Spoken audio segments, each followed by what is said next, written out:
সেদিন গিয়েছিলাম frozen ice cream খেতে। এটা হচ্ছে হাওড়া কদমতলার কাছে। হাওড়া ইছাপুর জলের ট্যাঙ্কে নেবে, ওখান থেকে কদমতলার দিকে গেলেই এটা পাওয়া যাবে। এখানে অনেক রকমের ফ্রোজেন আইসক্রিম পাওয়া যায়, তার সাথে সাথে অনেক কোল্ড ড্রিঙ্ক, ফালুদা এসবও পাওয়া যায়। তো এখানে খুব সুন্দরভাবে তোমাদের চোখের সামনেই তৈরি করে দেবে। আর এখানে 70-80 টাকা থেকে শুরু হয়, আর খুব সুন্দর খেতে হয়। আমি তো দাঁড়িয়ে থেকে আমি জিনিসটা দেখছিলাম, আর দারুণ খেতে ছিল।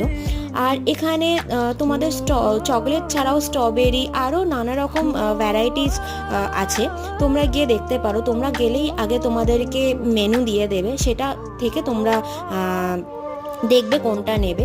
তো এটা 80 টাকা দাম নিয়েছিল। কিটক্যাট আইসক্রিম, ফ্রোজেন আইসক্রিম ছিল, আর খেতে দারুণ ছিল।